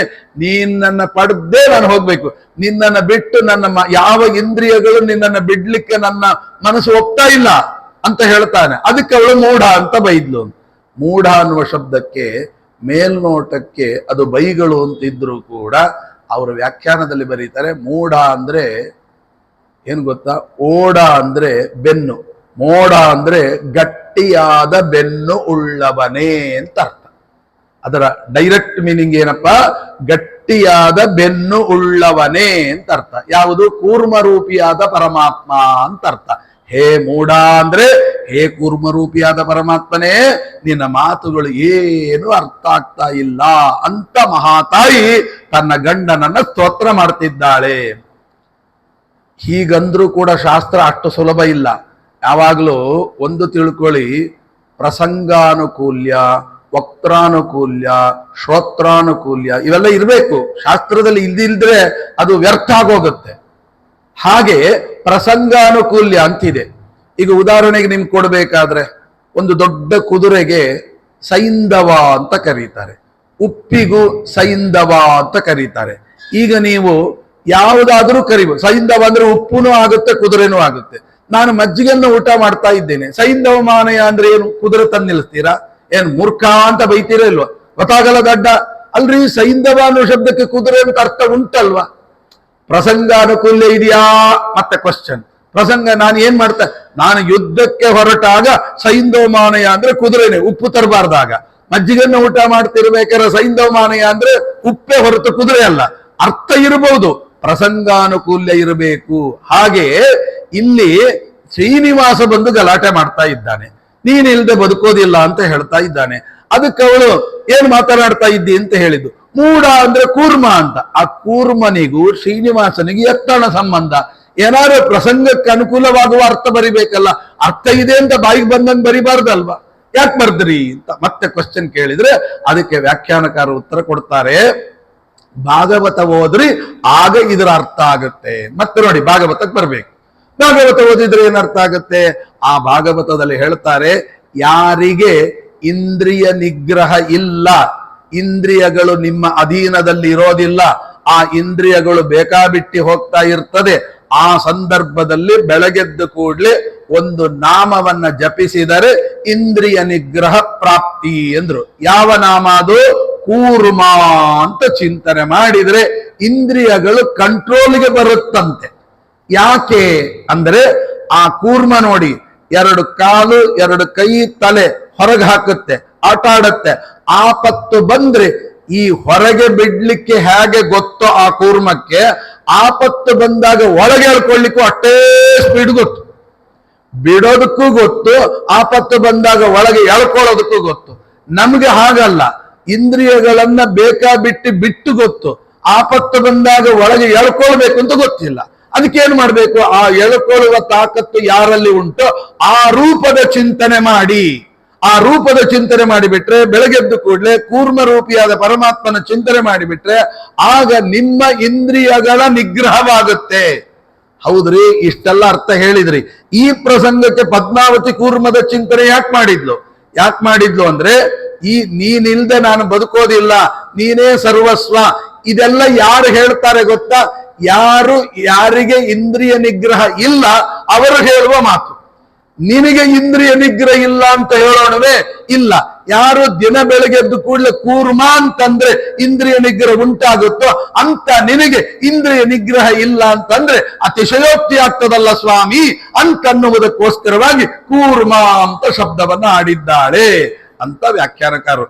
ಹೀಗೆ ಒಂದೊಂದು ನಾಮಗಳನ್ನ ಆಯಾಯ ಸಂದರ್ಭದಲ್ಲಿ ಆ ಸಮಯಕ್ಕೆ ತಕ್ಕಂತೆ ಚಿಂತನೆ ಮಾಡಿದರೆ ತಕ್ಕ ಫಲಗಳು ಸಿಗುತ್ತೆ ಅನ್ನೋದು ಭಾಗವತದಿಂದ ನಮಗೆ ತಿಳಿಯುತ್ತದೆ. ಅದನ್ನೇ ಇಲ್ಲಿ ಹೇಳಿದ್ರು. ಸೌಭರ ಋಷಿಗಳು ಏನು ಅಂತ ಚಿಂತನೆ ಮಾಡಿದ್ರು? ಅಹೋ ಇಮಂ ಪಶ್ಚತಮೇ ವಿನಾಶಂ. ಈಗ ನಾನು ಏನ್ ಮಾಡ್ಬೇಕು? ನೀರಿನೊಳಗಿರತಕ್ಕಂತ ಮಿಥುನವನ್ನ ಕಂಡು ಅನರ್ಥವಾಯಿತಲ್ಲ ಅಂತ ಮೇಲ್ನೋಟಕ್ಕೆ. ಹಾಗಾದ್ರೆ ಅವರ ಅರ್ಥ ಏನು? ನನ್ನ ಸುಖ ಪ್ರಾರಬ್ಧವನ್ನ ಮುಗಿಸಿಕೊಳ್ಳಲಿಕ್ಕೆ ನಾನು ಈಗ ಇದನ್ನ ನೋಡಿ, ಇದು ಏನು ಹೇಳ್ತೋ? ಮದುವೆ ಮಾಡಿಕೊಂಡು ನಿನ್ನ ಪ್ರಾರಬ್ಧ ಕರ್ಮ ಮುಗಿಸಿಕೋ ಅಂತ ನನಗೆ ದಾರಿ ತೋರಿಸಿತು ಮೀನು. ಆ ಜ್ಞಾನಿಗಳಿಗೆ, ಶೌಭರಿ ಋಷಿಗಳಿಗೆ ಅದು ಮೀನಾಗಿ ಕಂಡಿಲ್ಲ. ಮತ್ತೇನು ಕಾಣ್ತು? ಆ ಮೀನು ಭಗವದ್ರೂಪವಾಗಿ ಕಂಡಿತು. ಯಾವುದು ನಮಗೆ ಮಾರ್ಗದರ್ಶನ ಮಾಡುತ್ತೆ ಅಲ್ಲಿ ಭಗವಂತನನ್ನೇ ಕಾಣಬೇಕಂತೆ. ಅಥವಾ ನಮಗೆ ಜೀವನದಲ್ಲಿ ಯಾವುದು ಆನಂದ ಕೊಡುತ್ತೆ, ಯಾವುದೇ ಇರ್ಬೋದು, ಲೌಕಿಕದ ಆನಂದ, ಆದರೆ ಆ ಲೌಕಿಕದ ಆನಂದದಲ್ಲೇ ನಾವು ಮುಳುಗಿ ಬಿಟ್ರೆ ನಮ್ ಸಾಧನೆ ಹಾಳಾಯಿತು. ಮತ್ತೇನ್ ಮಾಡ್ಬೇಕು? ಆ ಲೌಕಿಕದ ಆನಂದವನ್ನ ಪಡಿತಾ ಇರುವಾಗ ಅಲ್ಲಿ ಭಗವಂತನನ್ನ ಕಂಡು ಬಿಟ್ರೆ ಅದು ಸಾಧನೆಯಾಗುತ್ತೆ. ನಿಮಗೆ ಲೌಕಿಕ ಸುಖವೂ ಸಿಗುತ್ತೆ, ಅಲ್ಲಿಗೆ ನಿಮ್ಮ ಸಾಧನಾ ಮಾರ್ಗದಿಲ್ಲ, ನಿಮ್ ದಾರಿ ತಪ್ಪೋದಿಲ್ಲ. ಹೇಗೆ? ಉದಾಹರಣೆಗೆ ಹೇಳಬೇಕಾದ್ರೆ ನಮ್ಮ ಕನಕದಾಸರು ಹೇಳ್ತಾರೆ, ನವಮೋಹನಾಂಗಿಯರ ಎವೆ ಇಕ್ಕದೆ ನೋಡುವ ಆ ನೋಟ ನಿನ್ನದಯ್ಯ. ಎಲ್ಲಿ ನೋಡಿದ್ರು ಕಣ್ಣು ಹೊಟ್ಟೋಯ್ತು, ಯಾವುದೋ ಒಂದು ಸುಂದರ ಹುಡುಗಿಯನ್ನು ನೋಡಿ ಆನಂದ ಪಟ್ಟೆ, ಅಯ್ಯೋ ಇದು ಅಪರಾಧ ಅಂತ ಅನಿಸ್ತು. ತಕ್ಷಣ ಏನ್ ಮಾಡಿದ್ರು? ಆ ಸೌಂದರ್ಯ ಯಾರು ಗೊತ್ತಾ? ನೀನೇ ಅಲ್ಲಿದ್ದುಕೊಂಡು ಆ ಸೌಂದರ್ಯವನ್ನು ತೋರಿಸಿದಿ. ಯಾಕೆ ಗೊತ್ತಾ? ದ್ವಾದಶ ಸ್ತೋತ್ರದಲ್ಲಿ ಹೇಳ್ತಾರಲ್ಲ, ಹೇಗೆ ಅಂದ್ರೆ ಗಂಡಸರಲ್ಲಿ ಇರುವ ಸೌಂದರ್ಯದ ರೂಪ ಯಾವುದು ಗೊತ್ತಾ? ಭಗವಂತಂದು ವಾಮನ ಅಂತ. ಅದೇ ಹೆಂಗಸರಲ್ಲಿರುವ ಸೌಂದರ್ಯ ಉಂಟಲ್ವಾ, ಆ ಸೌಂದರ್ಯದ ರೂಪ ಭಗವಂತಂದು. ಅದಕ್ಕೇನ ಹೆಸರು? ಭಾಮನ ಅಂತ. ವಾಮನ ಸಾಮನ ಸೈನು ಅಂತ ಏನು ಇದ್ರ ದ್ವಾದಶ ಸ್ತೋತ್ರದಲ್ಲಿ ಹೇಳ್ತಾರೆ, ಆ ಭಗವಂತನ ರೂಪ. ಅದಕ್ಕೆ ಹೇಳಿದ್ರು ನವಮೋಹನ ಅಂಗಿಯರ ಎವೆ ಇಕ್ಕದೆ ನೋಡುವ ಆ ನೋಟ ನಿನ್ನದಯ್ಯ. ನೋಡಿ, ಅಲ್ಲಿಗೆ ಮತ್ತೆ ಬಂದ್ಬಿಡ್ಬೇಕು, ಹಾಗೆ ಬರ್ಬೇಕು. ಹಾಗೆ ಇವರು ಏನ್ ಮಾಡಿದ್ರು? ಮೀನನ್ನ ನೋಡ್ಲಿಲ್ಲ.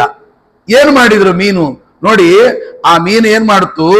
ನಮ್ಮ ಒಳಗಿರತಕ್ಕಂತ ಮದವನ್ನ ಹೇಗೆ ಹೋಗಲಾಡಿಸ್ತದೆ ಗೊತ್ತಾ? ಕತೆ ಇಷ್ಟೆಲ್ಲಾ ತತ್ವ ತಿಳ್ಕೊಂಡು ಕತೆ ಹೋದ್ರಿ, ಆಗ ಅರ್ಥ ಆಗುತ್ತೆ. ಆ ಮತ್ತೆ ಸತ್ಯವ್ರತ ರಾಜ ಕೈಯಲ್ಲಿ ಅರ್ಘ್ಯ ಕೊಡ್ಲಿಕ್ಕೆ ಹೋದಾಗ ಅಲ್ಲೊಂದು ಮೀನು ಬಂತು. ಈ ರಾಜನಿಗೆ ಅಹಂಕಾರ ಇತ್ತಂತೆ, ನನ್ನಿಂದ ಎಲ್ಲಾ ಪ್ರಜೆಗಳು ಬದುಕ್ತಿದ್ದಾರೆ ಅಂತ. ಮೀನು ಕಾಣಿಸ್ತಂತೆ. ಆಗ ಮೀನು ಹೇಳ್ತಂತೆ, ರಾಜ ನನ್ನನ್ನು ಇಲ್ಲಿ ದೊಡ್ಡ ದೊಡ್ಡ ಮೃಗಗಳು ತಿಂದು ಹಾಕ್ಬಿಡ್ತಾವೆ, ನನಗೆ ರಕ್ಷಣೆ ಕೊಡಲ್ವಾ ಅಂತ. ಅಯ್ಯೋ, ಎಷ್ಟು ಜನರಿಗೆ ರಕ್ಷಣೆ ಕೊಟ್ಟದ್ದು ಮೀನಿಗೆ ಆಗಲ್ವಾ ಅಂತ ಅದನ್ನ ಎತ್ಕೊಂಡಂತೆ ಕಮಂಡಲೊಳಗೆ ಹಾಕಿದ, ಅಷ್ಟು ದೊಡ್ಡದಾಯಿತು. ತಂಬಿಯೊಳಗೆ ಹಾಕಿದ, ದೊಡ್ಡದಾಯಿತು. ಕೊಡದೊಳಗೆ ಹಾಕಿದ, ದೊಡ್ಡದಾಯಿತು. ಹಂಡೆ ಒಳಗೆ ಹಾಕಿದ, ದೊಡ್ಡದಾಯಿತು. ಕಡಾಯದೊಳಗೆ ಹಾಕಿದ, ಸರೋವರದೊಳಗೆ ಹಾಕಿದ, ಏನು ಮಾಡಿದ್ರೆ ಇಲ್ಲ. ಕೊನೆಗೆ ಏನ್ ಮಾಡಿದ? ನದಿಗೆ ಹಾಕಿದ, ಅದು ಸಾಕಾಗಲ್ಲ ಅಂತು. ಅಯ್ಯೋ, ಎಲ್ಲಿಂದ ತಂದೆ ಅಲ್ಲೇ ಬಿಡ್ತೀನಿ ಅಂತ ತಗೊಂಡೋದ. ಆಗ ಮೀನು ಕೇಳ್ತು, ಅಲ್ಲ ರಾಜ, ನೀನು ಎಲ್ಲಾರನ್ನು ಕಾಪಾಡುವ ಹಾಗೆ ನನ್ನನ್ನು ಕಾಪಾಡ್ತೀನಿ ಅಂತಂದು ಮನೆ ಕರ್ಕೊಂಡೋದಿ, ಏನ್ ಮಾಡಿದಿ? ಎಲ್ಲಿಂದ ಕರ್ಕೊಂಡೋದು ಮತ್ತೆ ಅಲ್ಲಿಗೆ ಬಿಟ್ರೆ ನಿನ್ ಪಾತ್ರ ಏನು ಅಂದ್ರು. ಆಗ ಜ್ಞಾನ. ನೀನ್ ಯಾರು ಹೇಳು ಅಂತ ಕಂದಾಗ ಭಗವಂತ ಪ್ರತ್ಯಕ್ಷನಾದ. ಏನು ಅವನಿಗೊಂದು ಮದ ಇತ್ತು. ಆ ಮದ ನನ್ನಿಂದಲೇ ಎಲ್ಲ ಪ್ರಜೆಗಳು ಬದುಕ್ತಾರೆ ಅಂತ ಆ ಮದವನ್ನು ಹೋಗಲೆಡಿಸಲಿಕ್ಕಾಗಿ ತೆಗೆದುಕೊಂಡ ರೂಪ ಅದು ಮತ್ಸ್ಯ ಅಂತ. ಹಾಗೆ ಇವರಿಗೊಂದು ಮದ ಇತ್ತು. ಏನು ಅಂತ, ನಾನು ತಪಸ್ ಮಾಡಿ ದೊಡ್ಡ ವ್ಯಕ್ತಿ ಆಗ್ತೇನೆ. ಇಲ್ಲ, ಪ್ರಾರಬ್ಧ ಕರ್ಮ ಭೋಗಿಸಲೇಬೇಕು. ಪ್ರಾರಬ್ಧ ಕರ್ಮ ಭೋಗಿಸದೆ ಅದು ತೀರೋದಿಲ್ಲ. ಹಾಗಾದ್ರೆ ಏನ್ ಮಾಡ್ಬೇಕು? ಮತ್ಸ್ಯ ತೋರಿಸ್ತು, ದಾರಿ ತೋರಿಸ್ತು. ನೋಡಿ, ಆ ಮೀನನ್ನೇ ನೋಡಿ ಬಿಟ್ಟಿದ್ರೆ ದಾರಿ ತಪ್ತಿದ್ರು. ಮೀನನ್ನು ನೋಡ್ಲಿಲ್ಲ, ಅಲ್ಲಿ ಭಗವಂತನ ಕಂಡ್ರು. ಇದು ದೊಡ್ಡದು. ನಿಮಗೊಂದು ಉದಾಹರಣೆ ಕೊಡ್ತೇನೆ, ಆಗ ಅರ್ಥ ಆಗುತ್ತೆ. ಇವೆಲ್ಲ ಅಷ್ಟು ಸುಲಭ ಅರ್ಥ ಆಗೋದಿಲ್ಲ ತತ್ವಗಳು. ನಿಮಗೊಂದು ದೃಷ್ಟಾಂತ ಕೊಟ್ರೆ ಅರ್ಥ ಆಗುತ್ತೆ. ಈಗ ಉಪನಯನ ಕಾಲದಲ್ಲಿ ವಟುವಿನಲ್ಲಿ ವಾಮನನ್ನ ಕಾಣಬೇಕು ಅಂತ ಒಂದು ಪದ್ಧತಿ ಉಂಟು. ವಟು ಅಂತಂದ್ರೆ ಅವನು ವಾಮನ, ಸಾಕ್ಷಾತ್ ವಾಮನ ಅವನೊಳಗಿರ್ತಾನೆ ಅಂತ. ಇದರಿಂದ ಏನಾದ್ರೂ ಪ್ರಯೋಜನ ಉಂಟಾ ಅಂತ? ಖಂಡಿತ ಇಲ್ಲ. ಹಾಗಾದ್ರೆ ಮತ್ತೆ ವಟುವಿನಲ್ಲಿ ವಾಮನನನ್ನು ಚಿಂತನೆ ಮಾಡಿ ಏನು, ಯಾರೋ ಹೇಳಿದ್ರು ನೀವು ಕೇಳಿದ್ರೆ ಮಾಡಿದ್ರೆ ಏನು ಉಪಯೋಗ ಇಲ್ಲ. ಮತ್ತೇನು ಕಂಟಿನ್ಯೂಟಿ ಇಲ್ಲ ಅಲ್ರಿ? ಅದ್ರದ್ದೇನು ಕಂಟಿನ್ಯೂಟಿ ಇದೆ? ಹೌದು. ಹೇಗೆ ಗೊತ್ತಾ, ಈಗ ಆ ಮಗು ಮೊದಲನೇ ಸ್ಟೇಜ್, ಮಗು ಹುಟ್ಟಿದೆ ಅಂತ ಕೇಳ್ತೀರಿ. ಕೇಳಿದ ಕೂಡಲೇ ಮೊದಲನೇ ಸ್ಟೇಜ್ ಹೇಗಿರುತ್ತೆ? ಅದು ಅಂಗಾತ ಮಲಗಿರ್ತದೆ, ಬೋರ್ಲ ಆಗುತ್ತೆ. ಹೌದಾ? ಆ ಮಗುವನ್ನ ನೋಡಿದ್ರೆ, ಅಂಗಾತ ಮಲಗಿ ಎರಡು ಕೈಗಳನ್ನ ಆಡಿಸ್ತಾ ಇದ್ರೆ, ಬೋರ್ಲ ಹಾಕಿದ ಮಗುವನ್ನು ನೋಡಿದ್ರೆ ಯಾರಿಗೆ ಖುಷಿ ಆಗಲ್ಲ? ಇದು ಲೌಕಿಕ. ಆ ಮಗುವನ್ನು ನೋಡಿದಾಗ ಆನಂದ ಆಗತಕ್ಕಂಥದ್ದು ಸಂತೋಷ, ಪಡೋದು ತಪ್ಪಲ್ಲ. ಆದರೆ ಅಲ್ಲಿ ಕಾನ್ಸೆಪ್ಟ್ ತಪ್ಪಿದೆ. ಏನು ಅಂತ, ಮಗುವನ್ನು ನೋಡಿ ಆನಂದ ಪಡಬೇಡಿ. ಮತ್ತೇನು, ಆ ಮಗುವನ್ನು ನೋಡಿದಾಗ ನಿಮಗೆ ಆನಂದ ಯಾವುದು ಉಂಟು ಮಾಡಿತು ಗೊತ್ತಾ? ಮಗುವಲ್ಲ, ಆ ಮಗುವಿನ ಒಳಗಿರ್ತಕ್ಕಂಥ ಮತ್ಸ್ಯ ರೂಪನಾದ ಪರಮಾತ್ಮ. ನೀರಿನಲ್ಲಿ ಹೀಗ್ ಮಲಗಿರ್ತಾನೆ, ಹೀಗ್ ಬೋರ್ಲಾಗುತ್ತೆ. ಹಾಗಾಗಿ ಎಂಥ ಅದ್ಭುತವಾದ ಮತ್ಸ್ಯ ರೂಪನಾದ ಪರಮಾತ್ಮನ ಈ ರೂಪ ಅಂತ ತಿಳ್ಕೊಂಡು ಆನಂದ ಪಡೋದು ಕರೆ. ಅದಕ್ಕೆ ಕಾರಣ ಏನು? ಅಲ್ಲಿ ಮತ್ಸ್ಯ ರೂಪನಾದ ಪರಮಾತ್ಮ ಮಗುವಿನೊಳಗಿದ್ದುಕೊಂಡು ಕಾಪಾಡ್ತಾ ಇದ್ದಾನೆ ಅಂತ ಅನುಸಂಧಾನ ಮಾಡಿ ಆಯಿತು. ಆ ಮಗು ಮುಂದೆ ಏನಾಗುತ್ತೆ? ಅಂಬೆಗಾಲಿಕ್ಲಿಕ್ಕೆ ಶುರುವಾಗುತ್ತೆ. ಆಗ ಏನ್ ಮಾಡಿ? ಅಂಬೆಗಾಲಿಕ್ಕೋದನ್ನ ನೋಡೋದೇ ಒಂದು ಚಂದ. ಆಗ ಆನಂದ ಪಡ್ತೀರಿ. ಏನಂತ ಆನಂದ ಪಡ್ತೀರಿ? ಅಂಬೆಗಾಲಿಕ್ಕೋದನ್ನ ನೋಡಿ. ಯಾಕೆ? ಆ ಮಗು ಅಂಬೆಗಾಲಿಕ್ಕತ್ತೆ ಅಲ್ಲ, ಅದರೊಳಗೆ ಮತ್ಸ್ಯ ಹೋದ, ಕೂರ್ಮ ಬಂದ, ಅದಕ್ಕೆ ಕೂರ್ಮನಂತೆ ನಡೀತಾ ಇದ್ದಾನೆ ಅಂತ ಚಿಂತನೆ ಮಾಡಿ ಆಗ ಅದರ ಆನಂದವೇ ಬೇರೆ. ನೋಡಿ, ಎಲ್ಲಿಗೋ ಹೊರಟೋಯ್ತು. ಹಾಗೆ ಕೊನೆಗೆ ಆ ಮಗು ನಡಿಲಿಕ್ಕೆ ಶುರುವಾಗುತ್ತೆ. ಏನ್ ಮಾಡುತ್ತೆ? ಸಿಕ್ಕಿದ್ದನ್ನ ಬಾಯಿಗೆ ಹಾಕೊಂತದೆ, ಸಿಕ್ಕಿದ್ದನ್ನ ಬಾಯಿಗೆ ಹಾಕೊಂತದೆ. ಯಾಕೆ? ಯಾಕಂದ್ರೆ ಸಿಕ್ಕಿದ್ದನ್ನ ಬಾಯಿಗೆ ಹಾಕೊಳ್ಳುವ ಪ್ರಾಣಿ ಯಾವುದು ಅಂತ ಕೇಳಿದ್ರೆ ವರಾಹ. ಅದು ನೋಡಿ ಬಾಯಿಗೆ ಹಾಕೊಳ್ತಾನೇ ಇರ್ತದೆ. ಈ ಮಗು ಅಲ್ಲಿ ಕೂರ್ಮ ಹೋದ, ವರಾಹ ಬಂದ, ಅದಕ್ಕೆ ಸಿಕ್ಕಿದ್ದನ್ನ ಬಾಯಿಗೆ ಹಾಕೊಳ್ತದೆ. ಮೊದಲು ಸುಮ್ಮನೆ ಕೂಡುತ್ತೇರಿ. ಆಮೇಲೆ ನೀವೇನರೇ ಅದೆಲ್ಲ ತಿನ್ಬಾರ್ದು ಕೊಡು ಅಂತ ಹೇಳಿ ಬಿಡಿಸಿರಿ. ಆಮೇಲೆ ಮೊದಲು ಸುಮ್ಮನೆ ಕೂತು ಬಿಡ್ತದೆ. ಆಮೇಲೆ ಏನಾಗ್ತದೆ ಗೊತ್ತಾ? ಗಿಟಾರ ಕಿರ್ಚುತ್ತೆ. ಯಾಕೆ ಕಿರ್ಚುತ್ತೆ ಗೊತ್ತಾ? ಅಲ್ಲಿರತಕ್ಕಂಥ ವರಾಹ ಹೋದ, ನರಸಿಂಹ ಬಂದ. ಆದ್ದರಿಂದ ನೋಡಿ, ಬಾಲಾನಂ ರೋದನಂ ಬಲ, ಕಂಟ್ರೋಲ್ ಮಾಡೋದೇ ಕಷ್ಟ. ಅವುಗಳನ್ನ ಕಂಟ್ರೋಲ್ ಮಾಡ್ಲಿಕ್ಕೆ ಆಗೋದಿಲ್ಲ, ಅಷ್ಟು ಜೋರು. ಆಗ ನೋಡಿ, ಆ ಮಗು ಅಷ್ಟು ಆರ್ಭಟ ಮಾಡ್ತಾ ಇದ್ರೆ ಏನ್ ಮಾಡ್ತಾನೆ? ಬಂದು ಬಿಟ್ಟು ಪುರೋಹಿತರ ತರ ಜಾತ ಕೊಡೋದು. ಸ್ವಾಮಿ, ಅದರ ಕಾಟ ಸಿಕ್ಕಾಪಟ್ಟೆ ಆಗಿದೆ, ತುಂಬಾ ಹಠ ಮಾಡ್ತಾನೆ, ಸಿಟ್ಟು ಮಾಡ್ಕೊಂತಾನೆ, ಏನಾದ್ರೂ ದಾರಿ ತೋರಿಸ್ರಿ ಅಂತ. ಆಗ ಪುರೋಹಿತರು ಹೇಳ್ತಾರೆ, ಉಪನಯನ ಮಾಡಿಬಿಡಿ, ದೋಷ ಪರಿಹಾರ. ಅಯ್ಯೋ, ಉಪನಯನ ಮಾಡಿದ್ರೆ ಹೇಗೆ ಅಂದ್ರೆ, ಅಲ್ಲಿರುವಂತ ನರಸಿಂಹ ಹೋಗ್ತಾನೆ, ವಾಮನ ಬರ್ತಾನೆ ಅಂತ ಚಿಂತನೆ ಮಾಡಿದ್ರೆ ಆಗ ವಟವು ವಾಮನಂ ಸ್ಮರೇತ್. ಆಗ ವಟುವಿನಲ್ಲಿ ವಾಮನ ಚಿಂತನೆ ಮಾಡಿದ ಫಲ ಬರ್ತದೆ ಅಂತ ಹೀಗೆ ಚಿಂತನೆ ಮಾಡಬೇಕು. ಅದಾದ ಮೇಲೆ ಏನ್ ಮಾಡ್ತಾನೆ? ಓದಿಗೋ ಉದ್ಯೋಗಕ್ಕೋ ಊರೂರು ಸುತ್ತುತ್ತಾನೆ. ಓದಿಗೋ ಉದ್ಯೋಗ ಯಾವುದೋ ಒಂದು ಕಾರಣಕ್ಕೆ. ಯಾಕೆ? ಅಲ್ಲಿ ವಾಮನ ಹೋದ, ಯಾರು ಬಂದ್ರು? ಪರಶುರಾಮ ಬಂದ ಅಂತ ಚಿಂತನೆ ಮಾಡಿ. ಪರಶುರಾಮ 21 ಬಾರಿ ಭೂಮಂಡಲ, ಕೊನೆಗೆ ಉದ್ಯೋಗ ಸಿಗುತ್ತೆ. ಉದ್ಯೋಗ ಸಿಕ್ಬಿಟ್ರೆ ಏನಾಗುತ್ತೆ? ಒಂದು ಕಡೆ ಕೊಡ್ತಾನೆ, ಹಾಯಾಗಿ ಕೊಡ್ತಾನೆ, ಕೈ ತುಂಬಾ ಸಂಬಳ ಕೊಡ್ತಾನೆ. ಆಗ ನೋಡಿ, ಆ ಪರಶುರಾಮ ಹೋದ, ಶ್ರೀರಾಮ ಬಂದ, ಅದಕ್ಕೆ ಒಂದು ಕಡೆ ಕೊಡ್ತಾನೆ. ಆಗ ನೋಡಿ, ಹೆಣ್ಣಿನ ತಂದೆ ಓಡೋಡಿ ಬರ್ತಾನೆ, ಸ್ವಾಮಿ ನನ್ನ ಮಗಳನ್ನ ಮದುವೆ ಮಾಡ್ಕೊಳ್ಳಿ ಅಂತ. ಯಾಕೆ? ಅಲ್ಲಿ ಶ್ರೀರಾಮ ಇದ್ದಾನೆ, ನನ್ನ ಮಗಳನ್ನ ಬಿಟ್ಟು ಬೇರೆ ಯಾರನ್ನ ಕಣ್ಣೆತ್ತಿ ನೋಡಲ್ಲ ಅಂತ ಶ್ರೀರಾಮ. ಹಾಗಾಗಿ ಮದುವೆ ಮಾಡಿ ಕೊಟ್ಬಿಡ್ತಾರೆ. ಮದುವೆ ಮಾಡ್ಕೊಂಡು ಸ್ವಲ್ಪ ದಿವಸ ಆಗುತ್ತೆ. ಆಮೇಲೆ ನೋಡ್ಬೇಕು, ಒಂದು 10-20 ವರ್ಷ ಹೋದ್ರೆ ಮೆಲ್ಲಗೆ ಆ ಕಡೆ ಈ ಕಡೆ ತಿರುಗ್ತಾನೆ. ಅಲ್ಲಿ ಪ್ರವಚನ ನಡೀತಾ ಇದೆ, ಇಲ್ಲೆಲ್ಲಿ ಪಾರಾಯಣ ನಡೀತದೆ, ಎಲ್ಲಿ. ಯಾಕೆ ಅಂದ್ರೆ ಅಲ್ಲಿ ರಾಮ ಹೋದ, ಕೃಷ್ಣ ಬಂದ. ಅರ್ಜುನನಿಗೆ ಗೀತಾ ತತ್ವವನ್ನು ಉಪದೇಶ ಮಾಡಿದಂತೆ ತತ್ವಗಳು ರುಚಿ ನೋಡಿ. ಅದಕ್ಕಿಂತ ಮುಂಚೆ ತತ್ವಗಳು ರುಚಿ ಆಗಲ್ಲ. ಒಂದು ಹಂತಕ್ಕೆ ಬಂದಾಗ ತತ್ವಗಳು ರುಚಿ ಆಗ್ಲಿಕ್ಕೆ ಶುರುವಾಗುತ್ತೆ. ಯಾವಾಗ ತತ್ವಗಳು ರುಚಿ ಆಗ್ತಾ ಹೋಗ್ತದೆ, ಕೊನೆಗೆ ಏನ್ ಮಾಡ್ತಾನೆ, ಆ ತತ್ವಗಳು ರುಚಿಯಾದಾಗ ಮುಂದೆ ಹೋಗ್ತಾನೆ ಹೋಗ್ತಾನೆ ಹೋಗ್ತಾನೆ ನನಗೆ ಯಾವುದು ಹೆಂಡತಿ ಬೇಡ, ಮಕ್ಕಳು ಬೇಡ, ಮನೆ ಬೇಡ, ಎಲ್ಲ ಆಸಕ್ತಿ ಕಳ್ಕೊಂತಾನೆ. ಯಾಕೆ ಅಂದ್ರೆ ಅಲ್ಲಿ ಕೃಷ್ಣ ಹೋದ, ಬುದ್ಧ ಬಂದ ಅಂತ. ಆಮೇಲೆ ಏನ್ ಮಾಡ್ತಾನೆ, ಮಕ್ಕಳಾಯ್ತು, ಮೊಮ್ಮಕ್ಕಳಾಯ್ತು, ಎಲ್ಲ ಆಯ್ತು, ದೇವ್ರೇ ಯಾವಾಗ ಕರ್ಕೊಂತೀಯಾ ಅಂತಾನೆ. ನೋಡಿ, ಅಲ್ಲಿ ತನಕ ಯಾವಾಗ ಕರ್ಕೊಂತೀಯ ಅಂತ ಕೇಳಲಿಲ್ಲ. ಆಮೇಲೆ ಎಲ್ಲ ಮಕ್ಕಳು ಮೊಮ್ಮಕ್ಕಳಾದ್ಮೇಲೆ ನಂದೇನಪ್ಪ ಎಲ್ಲ ಮುಗಿಯಿತು, ದೇವರೇ ಯಾವಾಗ ಕರ್ಕೊಂಡ್ರೆ ನಾನು ರೆಡಿ ಇದ್ದೀನಿ ಅಂತಾನೆ. ಯಾಕಂತ ಕರ್ಕೊಂಡು ಹೋಗುವವ ಕಲ್ಕಿ ಅಂತ ಶಾಸ್ತ್ರ ಹೇಳುತ್ತದೆ. ಹಾಗಾಗಿ ಕಲ್ಕಿ ಅವನಲ್ಲಿ ಬಂದ, ಆದ್ದರಿಂದ ಹೋಗುವ ಚಿಂತನೆ ಅಂತ. ಹೀಗೆ ಹುಟ್ಟಿದಾರದ್ದ ಸಾಯೋ ತನಕ ಯಾವ ಯಾವ ವ್ಯಕ್ತಿಗಳು ನೋಡ್ತೇವೆ ಅವರನ್ನು ನೋಡಿ ಆನಂದ ಪಡೋದು ತಪ್ಪಲ್ಲ. ಅದರೊಳಗಿರತಕ್ಕಂಥ ಭಗವದ್ ರೂಪಗಳನ್ನು ಕಂಡು ಆನಂದ ಪಟ್ರೆ ಆಗ ನೋಡಿದ್ದು ಸಾರ್ಥಕ ಅಂತಂದ್ರು. ಹೀಗೆ ಚಿಂತನೆ ಮಾಡಬೇಕು ದಶಾವತಾರಗಳನ್ನ ಅಂತ ಹೇಳಿ ಇಲ್ಲಿ ಸೌಭರಿ ಏನ್ ಮಾಡಿದ್ರು, ಮತ್ಸ್ಯನನ್ನ ನೋಡಿದ ಅಂದ್ರೆ ಏನರ್ಥ, ಮತ್ಸ್ಯ ರೂಪನಾದ ಪರಮಾತ್ಮನ್ ನೋಡಿದ. ಅವ ಏನ್ ಮಾಡ್ತಾನೆ, ಮದವನ್ನ ಹೋಗಲಾಡಿಸಿ ಸರಿಯಾದ ದಾರಿಯನ್ನು ತೋರಿಸ್ತಾನೆ. ಯಾವ ಸರಿಯಾದ ದಾರಿ, ಮದುವೆ ಮಾಡಿಕೊಂಡು ನಾನು 12 ಜನ್ಮಗಳಲ್ಲಿ ಈ ಒಂದು ಅದ್ಭುತವಾಗಿರತಕ್ಕಂಥ ಚಿಂತನೆಯನ್ನ, ಪ್ರಾರಬ್ಧ ಕರ್ಮವನ್ನ ಭೋಗ ಮಾಡಬೇಕು ಅಂತ ಇಷ್ಟೆಲ್ಲಾ ಅರ್ಥವನ್ನ ನಮ್ಮ ಸಾರೋದ್ಧಾರಕಾರರು ಆ ಶ್ಲೋಕಕ್ಕೆ ಅರ್ಥ ಬರೆಯುವಾಗ ಇಷ್ಟು ಅರ್ಥಗಳನ್ನು ಹೊಂದಾಣಿಕೆ ಮಾಡ್ತಾರೆ. ಅಹೋ ಇಮಂ ಪಶ್ಯತ ಮೇ ವಿನಾಶಂ ಅಂತ ಯೋಚನೆ ಮಾಡಿ ಅವರು ಏನ್ ಮಾಡ್ತಾರೆ, ಕೊನೆಗೆ ಇದು ಸಾಕು, ಇದು ಕೊನೆ ಇಲ್ಲ ಅಂತ ಹೇಳಿ ಯೋಗ ಬಲದಿಂದ ನೋಡಿ 50 ಜನ ಮದುವೆ ಮಾಡ್ಕೊಂತಾರೆ, ಎಲ್ಲ ಆಗತ್ತೆ. ಕೊನೆಗೆ ಯೋಗ ಬಲದಿಂದ ಶರೀರವನ್ನ ತ್ಯಾಗ ಮಾಡ್ತಾರೆ. ತ್ಯಾಗ ಮಾಡಿ ಏನ್ ಮಾಡ್ತಾರೆ, ಶೌತಾಗ್ನಿ ಅಂತ ಆ ಶೌತಾಗ್ನಿಯಲ್ಲಿ ಈ ತನ್ನ ಶರೀರವನ್ನ ಕೂಡಿಸ್ತಾರೆ. ಕೂಡಿದಾಗ 50 ಜನ ಪತ್ನಿಯರು ಕೂಡ ಆ ಯೋಗಾಗ್ನಿಯಲ್ಲಿ ಶೌತಾಗ್ನಿಯಲ್ಲಿ ಎಲ್ಲರೂ ಕೂಡ ಸೇರಿ ತಾವು ಸದ್ಗತಿಯನ್ನು ಪಡೀತಾರೆ.